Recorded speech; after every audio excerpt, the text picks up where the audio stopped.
Mesdames et messieurs, chers auditeurs, chères auditrices, 5 ans avant son accession à l'Empire, alors qu'il poursuivait à Rome et dans les provinces une carrière sénatoriale somme toute assez classique, Hadrien fut archonte éponyme d'Athènes. Divers textes et documents attestent cette désignation aux alentours de 112 après Jésus-Christ, mais c'est l'inscription trouvée dès 1862 au théâtre de Dionysos à Athènes qui présente le plus d'intérêt pour la biographie du futur empereur. D'une part, en effet, comme l'a rappelé Madame Mireille Corbier dans le commentaire qu'elle en a donné lors du séminaire de la semaine dernière, la statue dut être élevée à l'époque même où Hadrien assumait cette fonction honorifique, même si tout invite à penser que le socle fut ensuite déplacé après 117, peut-être en 124-125 seulement,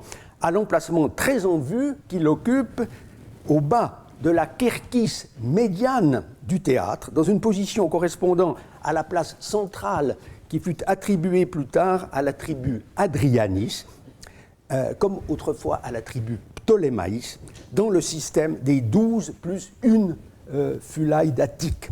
D'autre part, et surtout, notre collègue a montré combien le cursus honorum, rédigé en latin, était précieux pour fixer les principales étapes de la carrière du sénateur Hadrien avant 112. Si je juge néanmoins utile d'y revenir, c'est pour examiner quel usage Marguerite Yourcenar a fait de ce document en le combinant avec d'autres données, celles de l'histoire auguste en particulier. La biographie autorisée, si l'on peut dire, celle qui passait pour être l'œuvre de Phlégon de Tralles, devait contenir son lot d'informations sur la période allant de la naissance d'Hadrien le 24 janvier 76 à Rome, sous Vespasien, et à son entrée dans la vie publique durant les dernières années de Domitien, à partir de l'an 94 sans doute. Ce qui nous est parvenu se réduit toutefois à peu de choses. Du moins, sait-on que sa famille italienne, mais non romaine à proprement parler, la gens Aelia, qui appartenait à l'ordre sénatorial, sans bénéficier du prestige des familles ayant accédé au consulat, avait pour origine légale, depuis plusieurs générations, le municipe d'Italica, patrie aussi de Trajan, dans la province de Bétique, l'actuelle Andalousie. Les noms de ses ascendants directs sont connus. À partir de ces pauvres données, Marguerite Yourcenar a brossé un tableau sobre mais évocateur de la vie provinciale, montrant le jeune Hadrien d'abord aux côtés de son père, Aelius Hadrianus Afer, l'Africain, un notable accablé de vertu, comme l'écrit l'auteur des Mémoires, qui mourut prématurément, tandis que son aïeul paternel, dénommé Marilinus, aussi proche des réalités de la vie paysanne que sensible au mystère des ciels étoilés, aurait enseigné à l'enfant les principes de l'agriculture et les rudiments de l'astrologie. En fait, Hadrien paraît n'avoir passé à Italica que peu de temps, aux alentours de sa 15e année. Le seul document qui se rapporte indirectement à son enfance est l'épitaphe de la villa de Tibur pour Germana, nourrice du futur empereur, Divi Hadriani Nutrix, un personnage non connu de Marguerite Yourcenar. L'exploration archéologique du site d'Italica permet par ailleurs de reconstituer en gros le cadre urbain de la patria d'Hadrien. Mais il faut prendre garde que la ville ainsi mise au jour est pour une large part celle qui résulte du changement de statut octroyé à ce municipe par Hadrien lui-même après 122. Il apparaît du moins que dès avant cette époque, les habitants d'Italica jouissaient d'un certain confort matériel et que la culture artistique était sans doute d'un niveau plus élevé que ne le laisse entendre l'auteur des Mémoires. À l'en croire, en effet, il n'y aurait pas eu alors, je cite, une seule bonne statue grecque dans toute la péninsule, page page 38.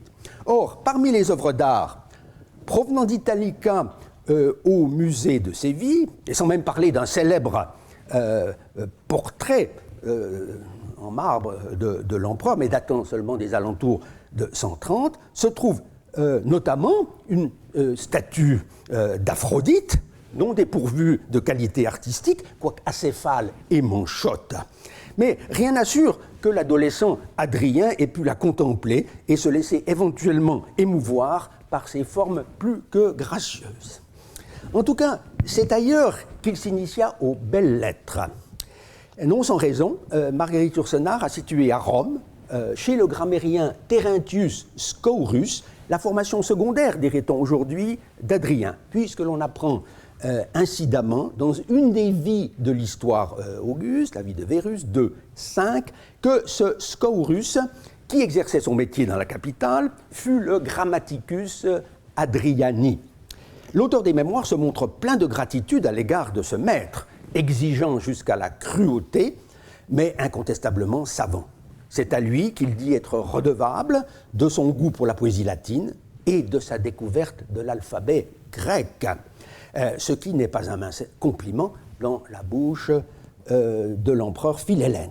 Mais pour parfaire sa connaissance de la langue et de la littérature grecque, il aurait été envoyé à Athènes, et cela en accord avec ses deux tuteurs, Trajan, son parent, par alliance, et Acilius Attianus, dont il sera plus tard question. Âgé alors de 16 ans, en l'an 92, par conséquent, Adrien y aurait rencontré le rhéteur Isée, c'est-à-dire Isaïos, personnage qui jouissait d'une certaine réputation, puisqu'en font mention aussi bien la correspondance privée de Pline le Jeune que les vies des sophistes du grec Philostrate. C'est ce qu'avait bien vu Pierre Grimal dans un article de 1954 sur ce personnage. Mais il a échappé au célèbre latiniste une chose que Marguerite Yourcenar, elle, sut repérer dans Athènes sous Adrien, de l'historien belge Paul Grindor, ouvrage paru en 1934 et qu'elle pratiqua avec prédilection. Car cet excellent épigraphiste y relevait d'entrée de jeu, je cite, que les biographes d'Adrien ont oublié de noter que l'un de ses maîtres fut le sophiste athénien Isée. De fait, une belle inscription d'Éleusis, que vous avez dans votre dossier, qui est l'épitaphe d'une descendante de ce rhéteur, fait mention d'Isaïos, qui enseigna l'art des muses à l'irréprochable souverain Adrien Basileos Amumonos Adrianoio. Une telle information ne pouvait donc manquer d'être exploitée. C'est cette inscription. Mais l'auteur des mémoires aurait pu se contenter d'admettre, avec d'autres, que l'Athénien Isée enseignait tout simplement à Rome. Il lui a toutefois paru plus piquant de l'imaginer à Athènes, entre le lycée et l'académie. Hypothèse rendue plausible par le fait que l'épitome des Caesaribus, œuvre anonyme du IVe siècle, présente Adrien comme un homme ayant adopté des Athéniens, leur goût pour les études et jusqu'à leur usage même. Atheniensium studia moresque, vous avez ce texte aussi dans votre dossier, en pratiquant donc toutes les disciplines artistiques. Le seul problème, c'est que l'époque de ce séjour à Athènes n'est pas connue. Faut-il alors nécessairement le placer avant même que ne commence pour le jeune Adrien la longue suite des fonctions exigées par le cursus honorum, donc sous Domitien encore. C'est le parti qu'a pris Yourcenar, tout en supposant que le retour temporaire du jeune homme à Italica en 91 correspondit à une première année de service légionnaire dans la province d'Espagne citérieure, chose non attestée et en fait peu vraisemblable, mais qui permettait à l'auteur de faire du voyage en Grèce en 92 une espèce de congé d'études avant l'entrée dans la vie sérieuse. En réalité, il vaut mieux, je pense, retarder ce séjour pour le faire coïncider tout simplement vers 112 avec le voyage qu'implique la désignation d'Adrien comme archonte. car à l'occasion de cette magistrature, le futur empereur aurait fort bien pu fréquenter les meilleurs esprits d'Athènes, de même que rendre visite encore à d'autres philosophes célèbres, ainsi à Chéronée, l'aimable Plutarque, qui ne mourra que vers 125, ou le plus austère Épictète, le stoïcien, qui s'était retiré à Nicopolis. On peut donc faire l'économie d'un premier séjour athénien 20 ans plus tôt, sans pour autant remettre en question la précocité des contacts d'Adrien avec d'éminents représentants de la culture grecque. Revenons maintenant au volet latin de l'inscription exposé au théâtre de Dionysos. Ce résumé lapidaire, dans tous les sens du terme, de la carrière politique d'Adrien a évidemment été utilisé à fond par Marguerite Yourcenar, qui a su donner vie et couleur à une simple énumération de fonctions. On se souvient que, comme souvent, dans ce type de document, la liste est dressée selon l'ordre chronologique inverse. La magistrature la plus récente, et donc en principe la plus élevée, venant en tête, il s'agit en l'occurrence du premier consulat en l'an 108. Mais c'est par une magistrature judiciaire bien modeste que le jeune Adrien avait entamé le cursus vigentiviral, comme on dit, en étant recruté dans le collège des 10 juges chargés de trancher les affaires d'héritage, le decemvir Sclitibus Judicandis, probablement en 94 sous Domitien, quand déjà, par ses succès militaires, Trajan tournait au grand homme, selon l'expression prêtée à l'auteur des Mémoires.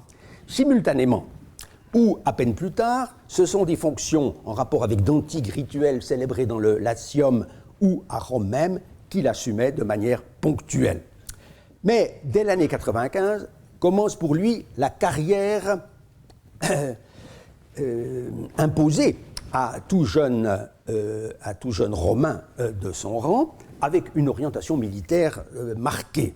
Ce dur apprentissage du métier des armes, Yourcenar ne l'a nullement escamoté, car à défaut d'avoir elle-même l'expérience des champs de bataille, elle avait beaucoup lu, réfléchi sur la guerre en général, sans parler de sa connaissance personnelle de maints pays d'Europe et d'Orient traversés il y a 19 siècles par le jeune officier romain.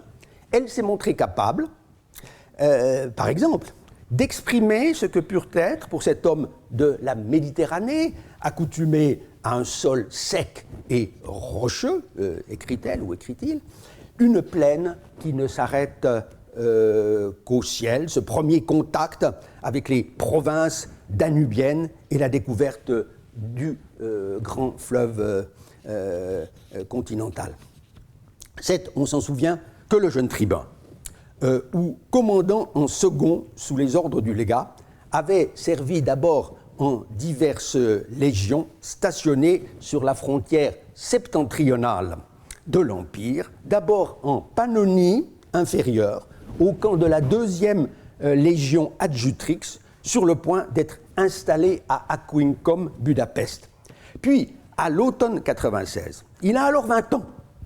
Il passa en Mésie inférieure, pas loin de l'embouchure du Danube à Euskus, puis Troesmis, au camp de la 5e légion, au camp de la 5e légion, je vais mettre ça, voilà, je garde, Macédonica. On ne saurait évidemment garantir que le soir de son arrivée au camp, le Danube ait été une immense route de glace rouge puis de glace bleue, comme on le lit dans les mémoires. Mais peu importe, la page est belle, comme l'est aussi celle où l'officier Adrien se montre habité par la tentation d'aller au-delà du fleuve pour s'enfoncer seul jusqu'aux confins de la terre, plus loin que le Borystène, au-delà du Dniepr. La paix fragile qui règne encore sur cette frontière autorisait peut-être de tels rêves. Mais depuis son arrivée à Euskos, aux confins du monde barbare, les choses à Rome ont pris un autre tour. Domitien a été assassiné et l'on apprend qu'il a été remplacé par le vieux sénateur Nerva, dont Trajan, soldat dans l'âme, a presque aussitôt été désigné comme successeur en titre. Du fait de sa parenté avec lui, Hadrien se voit confier la très honorifique mission d'aller porter les félicitations des armées du Danube au futur empereur qui commande celle du Rhin. Puis, en 97, il est muté par Trajan dans une légion rhénane, la 22e Primigenia, stationnée à Mogontiacum, Mayence. Tandis que Trajan, lui, se trouve placé à la tête de la Germanie inférieure dans la Colonia Agrippinensis, qui est Cologne. C'est donc là qu'en janvier 98, le jeune Hadrien ira à toute allure annoncer à Trajan, au lendemain de la mort de Nerva, son élévation à la dignité impériale. Mais il faut rappeler aussi, car cet épisode romanesque rapporté par l'histoire auguste me paraît porter, malgré les doutes de Mme Corbier, le sceau de l'authenticité, que quelqu'un essaya d'empêcher Hadrien de parvenir à sa destination en allant jusqu'à faire saboter le véhicule qui l'emmenait sur les routes enneigées. Or, celui qui faisait ainsi obstacle à son avance, en même temps qu'à son avancement, n'était autre que son beau-frère, mari de sa sœur Pauline, et gouverneur de la Germanie supérieure, Lucius Julius Ursus Sévérien, d'origine hispanique lui aussi, qui restera jusqu'à sa mort en 137 un parent un peu encombrant pour Hadrien. Dans la carrière de ce dernier, l'avènement de Trajan marque à coup sûr un tournant majeur. Certes, Hadrien n'est pas, à la différence de l'auteur bien connu du panégyrique de Trajan, son aîné Pline le Jeune, un turiféraire de l'Optimus Princeps. En tout cas, Marguerite Yourcenar a tenu à souligner son indépendance d'esprit, ce qui est une hypothèse vraisemblable. Mais, à l'évidence, il s'est rapproché du pouvoir. En 101, il entre au Sénat comme quaestor imperatoris Traiani, questeur, candidat de l'empereur, ainsi que ne manque pas de l'indiquer l'inscription d'Athènes. Et c'est cette fonction qui lui vaut l'honneur de rédiger, voire de prononcer lui-même à l'occasion les discours du prince devant le Sénat. Cela, il est vrai, lui aurait valu également, au témoignage de l'histoire auguste encore, d'essuyer quelques colibés sur son prétendu accent hispanique. Mais à la réflexion, il est bien douteux que ces rares séjours à Italica l'aient à ce point marqué. Peut-être Hadrien avait-il tout simplement adopté un langage un peu trop militaire. De ce manque relatif d'urbanité, en tout cas, il sut très vite se corriger par l'exercice. C'est vers ce moment aussi qu'Hadrien aurait pris, selon Marguerite Yourcenar, une décision qui ne fut pas de minces conséquences sur le plan esthétique et social. Une cicatrice au menton, dit l'auteur des Mémoires, en s'inspirant de l'histoire auguste, 26.1, me donna l'occasion de porter la courte barbe des philosophes grecs. Ce faisant, il lançait, sans le vouloir, une mode qui devait se généraliser assez vite dans tout l'Empire, et pour longtemps, puisque la barbe apparaît comme l'un des traits spécifiques de la période antonine et sévérienne. Mais cette innovation a toutes les chances d'être en réalité un peu plus tardive et de ne dater que du séjour athénien de l'an 112, ou même seulement de l'époque de son avènement, quand Hadrien aurait pu vouloir se démarquer sur ce point aussi du soldat au visage glabre que Trajan fut jusqu'à la fin. En tout cas, le nouveau prince est représenté barbu dès 117, qu'il s'agisse des portraits sculptés les plus anciens ou des plus anciennes effigies monétaires. Ce qui autorise en effet à douter qu'un tel changement, qui n'avait pas échappé aux anciens, se soit produit plus tôt, c'est que le jeune sénateur devait en principe se conformer aux usages de la cour, d'autant plus que vers 103-104, au plus tard, l'impératrice Plotine, dont il y aura à reparler, parvint à obtenir de Trajan qu'il voulut bien consentir au mariage de sa petite nièce Vibia Sabina avec le jeune Hadrien. pas un mariage d'amour, certes, même si, à en croire l'auteur des mémoires, Sabine, à cet âge, n'était pas tout à fait sans charme. Page 65. Cette union le rapprochait encore davantage de l'empereur, aux côtés duquel Hadrien se trouva bien souvent dans ces années-là. L'inscription d'Athènes confirme, on l'a vu, qu'avec le rang de questeur, il avait déjà suivi Trajan lors de l'expédition de 101-102 contre les Daces, faisant partie de son conseil, et comes expeditionis dacicae. Revenu à Rome, il fut élu fin 104 pour entrer l'année suivante dans le collège des tribuns de la plèbe, vieille magistrature républicaine, certes, mais un peu amoindrie, depuis qu'Auguste avait privé les tribuns de leur droit de veto pour faire de la tribunicia potestas une des composantes essentielles du pouvoir impérial. Mais la paix conclue en 102 avec Décébal, le roi des Daces, n'était pas destinée à durer bien longtemps. En 105 déjà, Trajan repartait sur la frontière du Danube pour conduire un nouveau et plus radical bellum dacicum. Il confiait alors à son petit cousin, âgé de 30 ans, le commandement de la première légion Minervia. On l'avait vu, non, déplacée depuis Bonn sur le front d'As. Hadrien faisait ainsi une nouvelle fois partie de l'état-major de l'armée du Danube quand, en 106, au terme d'une très rude campagne qui faillit coûter la vie à l'empereur lui-même, la capitale du royaume de ces Daces, Sarmizegetusa, fut prise et incendiée, tandis que Décébal se suicidait pour ne pas tomber vivant aux mains des Romains. Marguerite Yourcenar a évoqué cette issue dramatique en suivant le récit de l'historien Dion Cassius au livre 68-14, sans décrire toutefois le suicide du roi lui-même, mais en faisant d'Hadrien le témoin de l'épisode qui suivit. J'entrai à la suite de l'empereur dans la chambre souterraine où les conseillers du roi Décébal venaient de se suicider au cours d'un dernier banquet. Page 62. On est cependant mieux informé aujourd'hui sur les circonstances de la mort du roi. Trouvé naguère en Macédoine, près de la colonie romaine de Philippe, une remarquable épitaphe latine prouve en effet que ni Trajan ni Hadrien ne furent sur les lieux mêmes de l'immolation des chefs Daces.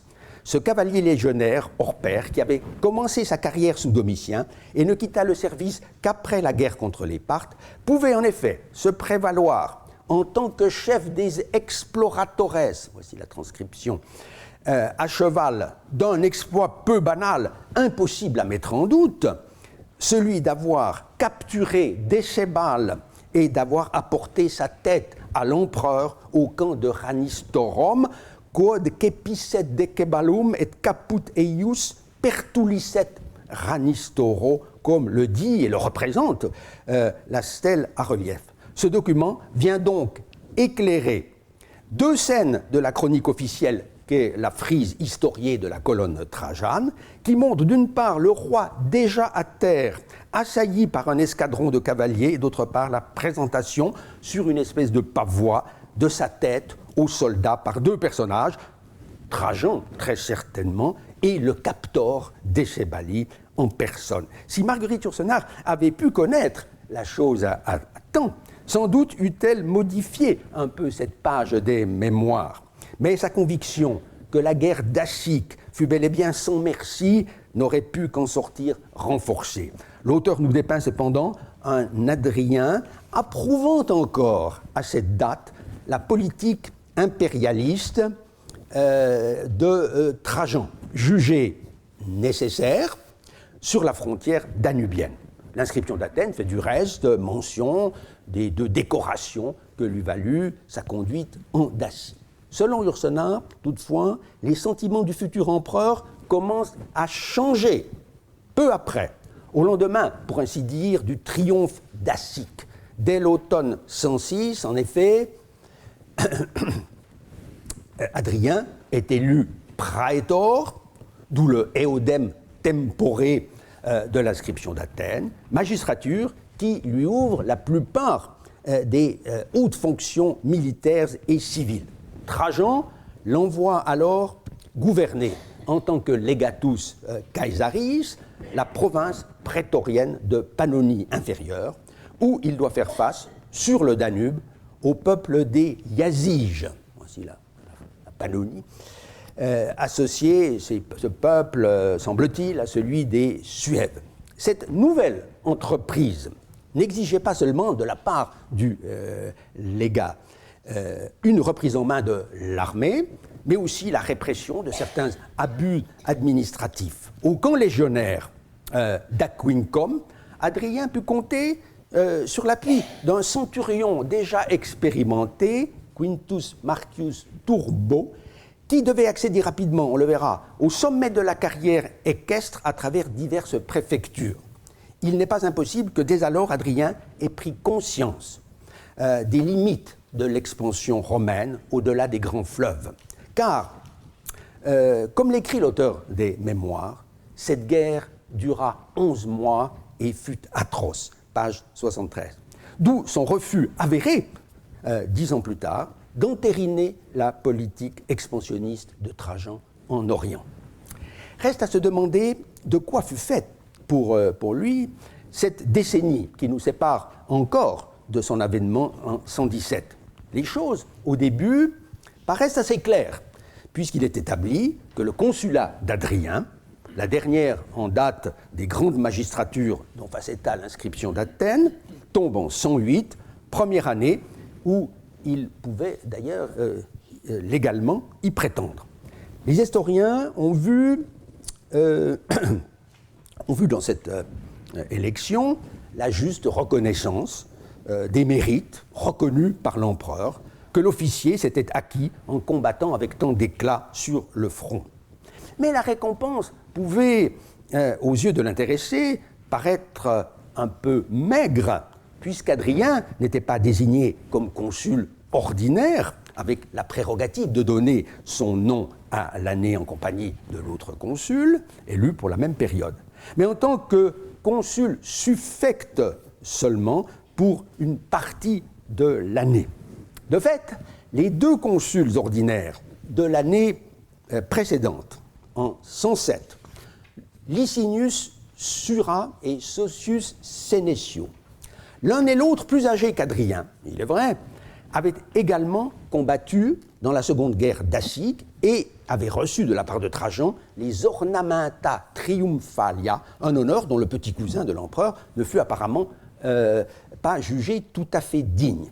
Le cas de ces deux hommes est d'autant plus intéressant qu'ils appartiennent au cercle des partisans d'Adrien. Aussi Marguerite Yourcenar leur a-t-elle fait une petite place dans les mémoires, en mettant notamment dans la bouche d'Adrien le jugement que voici. Licinius Sura mourut sur ses entrefaites. C'était le plus libéral des conseillers du prince. Sa mort fut pour nous une bataille perdue. Il avait toujours fait preuve avec moi d'une sollicitude paternelle, page 79. Un personnage d'envergure, assurément, que ce Romain d'Hispanie, dont l'action fut positive dans la mesure où il aurait freiné Trajan dans ses projets orientaux, partageant ainsi la vie d'Adrien. Le portrait a pour fondement historiographique un passage de l'Histoire Auguste 3:10, selon laquelle Adrien, l'année de son consulat, donc en 108, a pris de la bouche de Licinius Sura la décision de Trajan de l'adopter, ce qui pourrait faire qu'il cessa dès lors, dit l'Histoire Auguste, d'être méprisé par les amis de Trajan et resserra bientôt son intimité avec l'empereur, malgré la mort de Sura. Mais si ce personnage a été jugé très important, c'est aussi, il faut le noter, parce que les épigraphistes ont vu en lui le magistrat fort titré d'une inscription honorifique connue depuis longtemps à Rome même. Ce document, dont la partie haute est perdue, atteste une participation à la guerre dacique et de très grands honneurs, notamment une statue publique, chose signalée par ailleurs chez Dion Cassius au livre 68-15. Or, des doutes ont été émis sur cette attribution traditionnelle par le grand spécialiste de l'aristocratie impériale qu'a été Sir Ronald Syme, puis par Christopher Jones dans un article de 1970. Selon ce dernier, l'inconnu honoré par l'inscription acéphale ne serait pas Licinius Sura, mais l'autre consul ordinaire de l'année 107, à savoir Quintus Socius Sénétion, dont le cursus conviendrait effectivement encore mieux à celui de l'inscription de Rome. Car ce personnage, lui aussi, était une personnalité éminente qui dut être en contact, et d'autant plus proche d'Adrien, qu'il avait des liens étroits avec le monde grec. Ce qui est sûr, en tout cas, c'est que Sénétion était l'un des plus proches amis du philosophe Plutarque, ce qui devait a priori le rendre sympathique au futur empereur Philhellène. Il est amusant de constater que Marguerite Yourcenar a eu l'idée de faire d'un traité de Plutarque publié vers 90, le seul ouvrage que le jeune Adrien emporte en quittant Rome pour son premier poste dans les provinces danubiennes. 10 ans plus tard, quand Sosius Sénécio eut reçu les très grands honneurs qu'atteste l'inscription acéphale, si cette inscription est bien pour lui, Adrien avait plus que jamais besoin de l'appui d'hommes tels que lui au sein du conseil du prince. De fait, on lit dans l'histoire Auguste qu'à cette époque-là, précisément, il jouissait de l'amitié de Sosius, donc notre Sénétion, de Papus et de Platorius Népos, autres personnages connus, on le verra, au sein de l'ordre sénatorial, ex-sénatorio ordinés. Mais selon toute apparence, Adrien ne put bénéficier très longtemps de cette amitié, car Sénécio, de 15 ans, au moins son aîné, dut sans doute disparaître lui aussi dès avant l'expédition contre les Parthes, sinon vers 110 déjà. Que devient alors Adrien, qui semble relativement isolé? Il n'obtient apparemment aucune des provinces consulaires, qu'elles relèvent ou non directement de l'empereur, car son nom ne figure pas dans les fastes, comme on dit, de l'Afrique proconsulaire, de l'Espagne citérieure, de la Bretagne, des deux Germanies, de la Pannonie supérieure, et encore moins de l'Asie. Il aurait pu aussi être envoyé comme légat impérial de la province de Bithynie-Pont, celle qui est encadrée, mais c'est à Pline le Jeune, on le sait, que Trajan confia ce mandat singulier. Le séjour d'Adrien à Athènes en 112, dont la réalité ne saurait, à mon avis, être mise en doute, quelle qu'ait été sa durée exacte, qu'on ignore, ressemble ainsi davantage à un exil volontaire, loin de la cour impériale, qu'à une mission officielle, même si le goût déjà marqué d'Adrien pour la culture grecque a joué de tout son poids dans le choix même du lieu de cette retraite. Car si Adrien avait été envoyé en Grèce au titre de légat pour préparer l'expédition partie, comme on aurait pu le supposer, l'inscription d'Athènes aurait dû mentionner cette nouvelle étape du cursus. Marguerite Yourcenar a bien senti le caractère étrange de l'épisode athénien. J'avais pris une décision qui me fit à jamais considérer comme frivole par mes ennemis et qui était en partie calculée pour le faire et pour parer ainsi à toute attaque. J'étais allé passer quelques mois en Grèce, fait-elle dire à l'empereur mémorialiste, page 80. Des ennemis, ou du moins des rivaux, Adrien en avait certainement un bon nombre dans l'entourage de Trajan et au Sénat. Ainsi, son beau-frère, Servianus, et d'autres qui tomberont sous le coup de sa vindicte en 117-118. Par exemple, Aulus Cornelius Palma, qui avait fait en 106 campagne dans le pays des Nabatéens de Pétra, à la suite de quoi ce royaume, client jusque-là, constitua une nouvelle province, celle d'Arabie, dont Bostra devint le chef-lieu. Il en allait de même du sénateur d'origine maure, Lusius Quietus. Peut-être y a-t-il quelque excès à voir en eux les meneurs d'un parti de la guerre qui aurait incité Trajan à reprendre plutôt le chemin de l'Orient. Mais le fait est que, à peine achevée en mai 113, la construction de la gigantesque colonne commémorant sur le nouveau forum la conquête de la Dacie, une grande expédition est entreprise contre les Parthes. Ceux qui revenaient de la guerre s'en retournaient à la guerre, comme le constate l'auteur des Mémoires. Dès l'automne de cette année-là, l'empereur s'embarquait pour la Grèce sur le vaisseau amiral de la flotte de Misène, en compagnie de l'impératrice Plotine et de toute la cour. À Athènes, on ne fit qu'une brève halte, le temps cependant de recevoir une députation parthe dont les demandes ne furent pas entendues.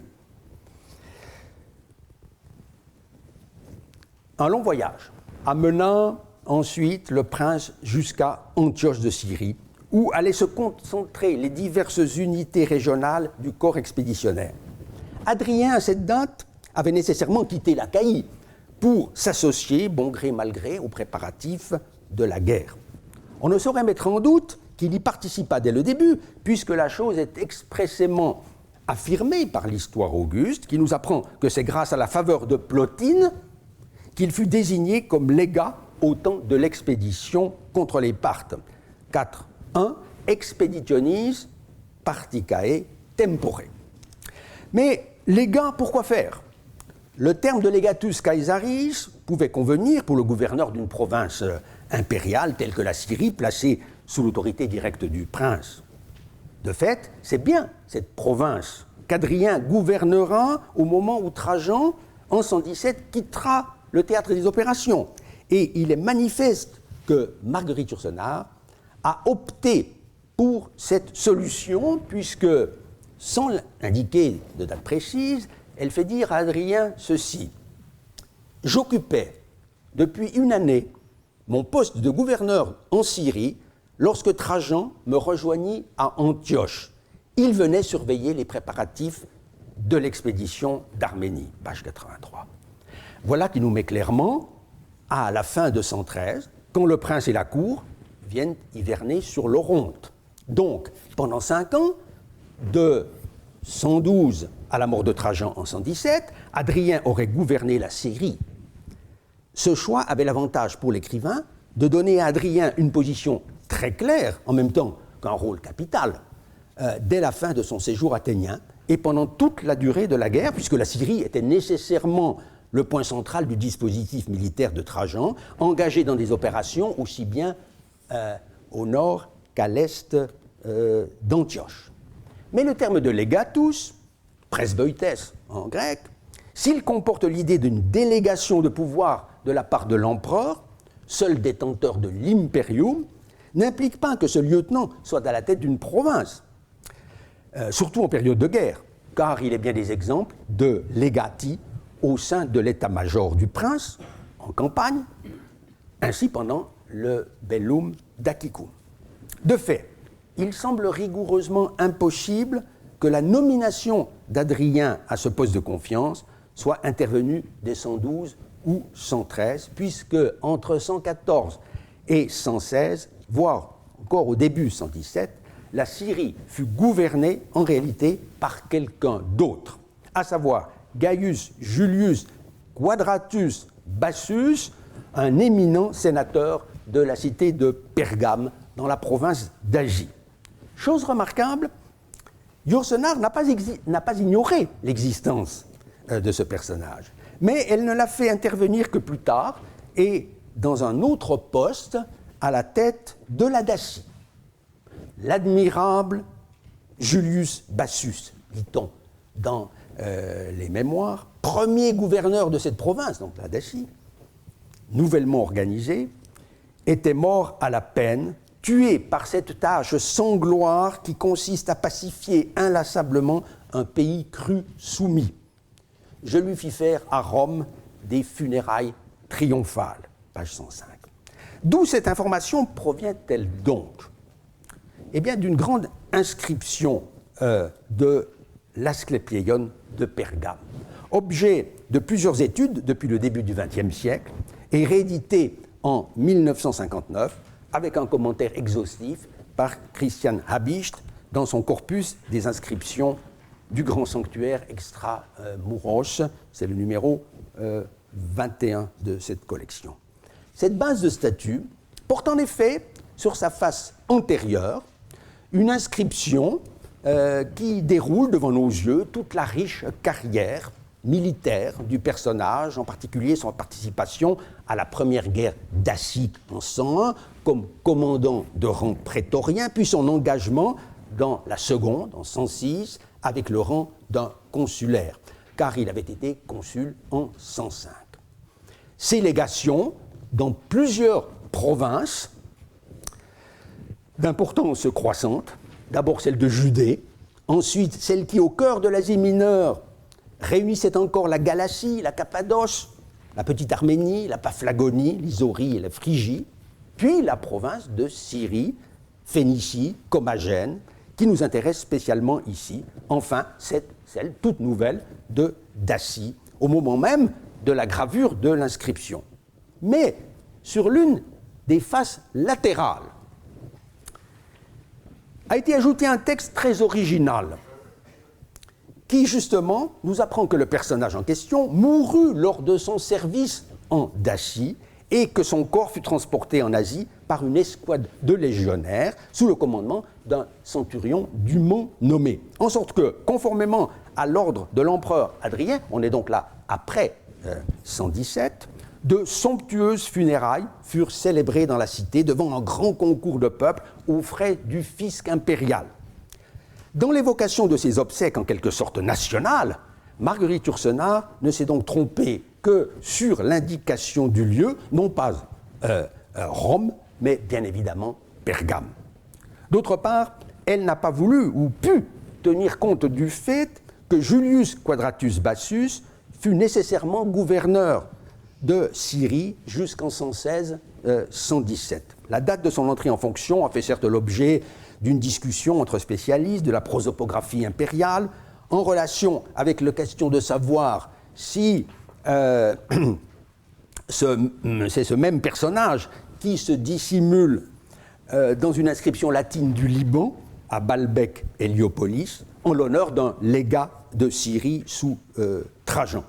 Mais au vu d'un document d'Apamée de Syrie, publié plus récemment, 1976, il paraît désormais assuré que Quadratus entama son mandat en 114 déjà.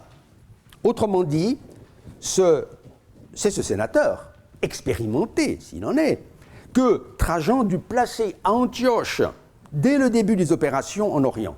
Force est alors d'admettre qu'avant d'être nommé lui-même à ce poste stratégique, Adrien ne fut qu'un légat sans province, demeurant aux côtés de Trajan durant 2, voire 3 années de campagne, peut-être comme chef de l'état-major général. Il convient donc de réajuster l'image donnée des débuts de la guerre dans Mémoires d'Adrien. Celui-ci y affiche en effet sa satisfaction de pouvoir rester à Antioche au printemps 114, tandis que s'ébranle l'immense armée impériale. Je vis s'éloigner avec elle la vaste cohue des grands fonctionnaires, des ambitieux et des inutiles. Or, donc page 83, Adrien devait nécessairement figurer au nombre des hauts personnages, pas forcément inutiles, qui formaient la garde rapprochée du nouvel Alexandre. Il ne s'agit pas ici de faire le récit des campagnes de Trajan. Tout au plus rappellera-t-on que celle de 114 eut pour objet la remise à l'ordre du nouveau souverain de l'Arménie, Parthe, dont le royaume fut purement et simplement annexé à l'Arménie romaine, déjà romaine, la petite Arménie. En 115, Trajan s'attaquait à l'Empire parthe lui-même et mettait sous le contrôle de Rome la région située entre l'Euphrate et le Tigre, aussitôt transformée en province de Mésopotamie. En 116, après avoir hiverné à Antioche, où il réchappa de peu à un terrible séisme, l'empereur poussait vers le sud-est, s'emparait de la capitale des Parthes, Ctésiphon, et atteignait le golfe Persique. Ainsi fut créée de rechef la province d'Assyrie. C'est alors que, voyant appareiller un navire de commerce en direction de l'Inde, il aurait, selon Dion Cassius, livre 68-28, pris la mesure de l'immensité de ce qui lui restait à parcourir pour aller jusqu'au bout du rêve d'Alexandre. De fait, l'année 116 vit les Parthes réagir. L'armée romaine parvint à maintenir une partie des conquêtes mésopotamiennes, mais échoua au terme d'un siège très coûteux en hommes et en matériel à prendre la place forte de Hatra. Il fallut amorcer la retraite, d'autant plus que la santé de l'empereur s'était altérée et qu'arrivaient de mauvaises nouvelles en provenance de la Cyrénaïque et de l'Égypte, où les communautés juives s'étaient révoltées contre l'élément grec et romain des principales cités. Est-ce alors, au retour à Antioche, dans l'hiver 116-117, qu'Adrien fut désigné comme gouverneur de Syrie pour remplacer Quadratus Bassus, dépêché de toute urgence en Dacie. Ce qui est certain, encore une fois, c'est qu'Adrien occupait bel et bien ce poste, et la chose est capitale, quand Trajan, désormais malade, dut se résigner à quitter le théâtre des opérations pour essayer de regagner Rome au plus tôt. Mais on sait que ce voyage ne le mena pas très loin. Sur la côte cilicienne, déjà, l'empereur dut faire escale à Sélinonte, la future Trajanopolis, au début du mois d'août, et c'est là qu'il mourut à la date du 11 août, si l'on en croit la chronique officielle, tandis que l'adoption d'Adrien par le prince moribond aurait eu lieu la veille ou l'avant-veille seulement. D'où aussi, bien sûr, les rumeurs qui d'emblée circulèrent sur les derniers moments de Trajan. Dion Cassius avait là-dessus, dit-il, des informations qu'il tenait de son propre père. Nos sources sont unanimes sur le fait qu'Adrien, avant ce moment-là, n'avait pas été formellement adopté par Trajan. Le fut-il alors in extremis grâce à la présence d'esprit de l'impératrice Plotine, ou même seulement post-mortem par les soins de cette dernière. Ce lourd secret d'État, Plotine le garda sans doute pour elle, ne le confiant pas même à son protégé. En tout cas, dans les mémoires, c'est un Adrien perplexe qui essaie de relater au mieux ces péripéties dont il ne fut pas le témoin direct. Ce qui importait pour lui, c'est que la version de l'adoption ne put être contestée par personne, pas même son beau-frère Servianus ou le jurisconsulte Neratius Priscus ou d'autres sénateurs encore, auxquels Trajan semble avoir fait miroiter sa succession. Dès le 12 août, disparut aussi le témoin aisément manipulable qu'aurait pu être Marcus Ulpius Faedimus, chambellan du prince, jusqu'à ses derniers jours. L'épitaphe romaine de cet affranchi impérial nous apprend qu'il était mort à 28 ans, ce qui est un peu jeune, mais elle ne dit rien des causes de son décès prématuré à Sélinonte de Cilicie, c'est dans le texte. Quant à Adrien, désormais reconnu comme fils du divin Trajan et petit-fils du divin Nerva, pour reprendre les termes de sa titulature officielle, il avait pour lui non seulement cette légitimité juridique, mais aussi sa qualité de consul désigné pour l'année à venir, et surtout de solides atouts militaires, dont il ne faudrait surtout pas méconnaître le caractère décisif, puisqu'il disposait de la grande armée d'Orient, Exercitus Syriacus, réunie par son prédécesseur. On le voit sur cette monnaie. D'emblée, Selon toute apparence, il fut acclamé du titre d'imperator, autocrator, en grec, par les légions. Pour ménager la susceptibilité du Sénat, qui demeurait malgré tout l'autorité d'investiture, il prit soin d'adresser au patresse, nous dit l'histoire Auguste, une lettre où il s'excusait d'avoir dû, sous la pression des événements, se passer de leur approbation formelle. Comme on regrette de ne pas avoir conservé ce morceau de bravoure. De fait, l'Empire pouvait moins que jamais se passer d'avoir un maître. Le tableau que l'histoire Auguste, vous l'avez dans le dossier, donne de la situation à l'avènement d'Adrien est peut-être poussé au noir, mais il paraît reposer sur le témoignage assez fiable de l'historien Marius Maximus, une des sources principales de l'histoire Auguste. On lit que les nations qui venaient d'être soumises par Trajan faisaient défection, les Maures multipliaient les attaques, les Sarmates engageaient la guerre, les Bretons ne pouvaient être maintenus sous la domination romaine, l'Égypte était en proie aux séditions, la Libye enfin et la Palestine affichaient un esprit de rébellion. Adrien comprit que le plus urgent était de mettre fin à l'état de guerre avec les Parthes, non par la conclusion d'un traité en bonne et due forme, mais par le renoncement avec effet immédiat aux 3 nouvelles provinces d'Arménie, d'Assyrie et de Mésopotamie, ramenant ainsi sur l'Euphrate la frontière de l'Empire. Ce qui l'inspirait, c'était une vision pragmatique, peut-être déjà un idéal de paix, mais en tout cas pas la jalousie à l'égard de son prédécesseur, comme le prétendront au IVe siècle Festus et Eutrope dans leurs bréviaires respectifs des conquêtes romaines. Si la question des Sarmates et celle des Bretons insulaires, naturellement, pouvaient éventuellement attendre quelques mois, Adrien s'empressa en revanche de dénouer, depuis sa résidence d'Antioche, l'écheveau de problèmes que posait la situation en Palestine, Égypte et Cyrénaïque, car la destitution du gouverneur de Judée, Lucius Quietus, tenu pour responsable d'exactions et de massacres dans sa province, pouvait apaiser déjà les esprits. Au surplus, Adrien n'avait aucune sympathie pour ce chef mort, à qui Trajan avait eu trop longtemps laissé la bride sur le cou.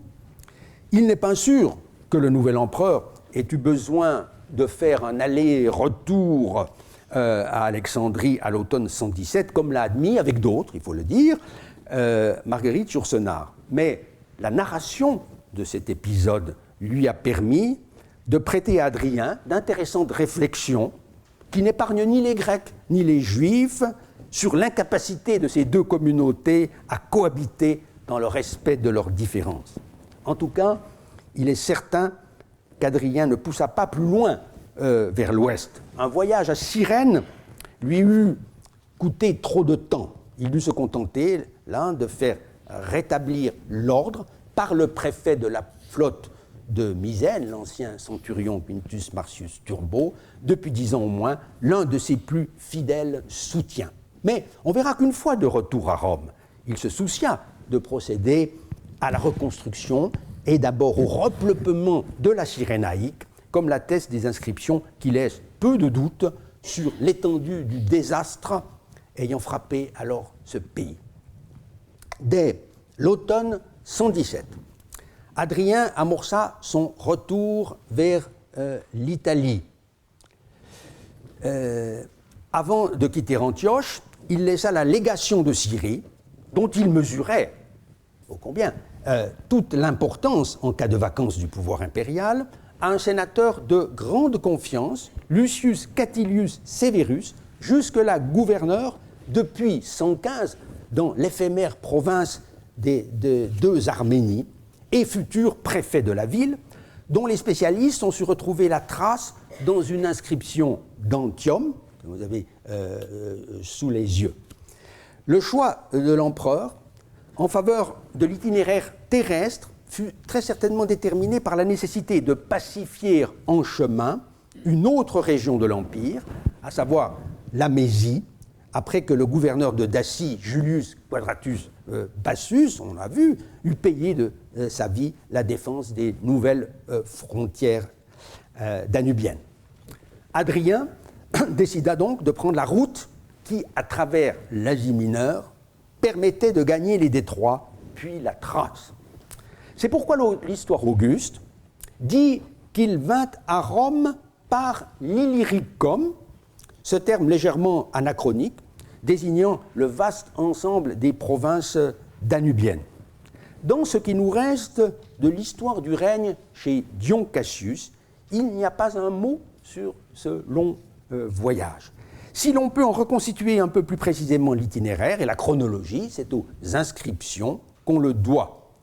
L'essentiel de l'apport épigraphique avait été réuni et exploité de manière exemplaire dès 1907 par Wilhelm Weber dans la première section de ses Untersuchungen zur Geschichte des Kaisers Hadrianus, ouvrage que Marguerite Yourcenar avait en très haute estime, tandis qu'elle était beaucoup plus critique sur d'autres travaux, comme la biographie donnée en 1923 par l'anglais Anderson, The Life and Principate of the Emperor Hadrian, qu'elle qualifie de superficielle en dépit de sa longueur. Sans avoir jamais rencontré le savant allemand, elle avait pour lui une espèce de sympathie intellectuelle, au point qu'elle fut, dit-elle, affectée d'apprendre qu'il était décédé peu avant la parution des mémoires. Car elle avait le sentiment qu'il existait de par le monde une espèce de société secrète réunissant les admirateurs de Publius Aelius Hadrianus, une Aeliana Societas ou Sodalitas en quelque sorte. Mais refermons cette parenthèse. Il est donc établi depuis le début du XXe siècle que l'empereur rentra par la Galatie au cœur de l'Asie mineure, car Weber mit en relation avec ce retour en 117 une inscription honorifique d'Ancire, Ankara, que René Cagnat, l'épigraphiste français bien connu, voulait attribuer plutôt à l'un des grands voyages ultérieurs en Asie mineure. Il est la question du père d'une jeune fille prématurément décédée, un notable, qui fit des distributions à ses frais, notamment à l'occasion du passage, dit l'inscription, par Rhodos, du très grand empereur Hadrien et de ses armées, stratoimata, un terme dont la présence se comprendrait moins bien à une autre date. De fait, cette interprétation a été confirmée par les plus récents éditeurs du document, David French et Stephen Mitchell, dans leur grand corpus des inscriptions de cette cité. L'étape à Ancire, capitale de la province, et nœud routier,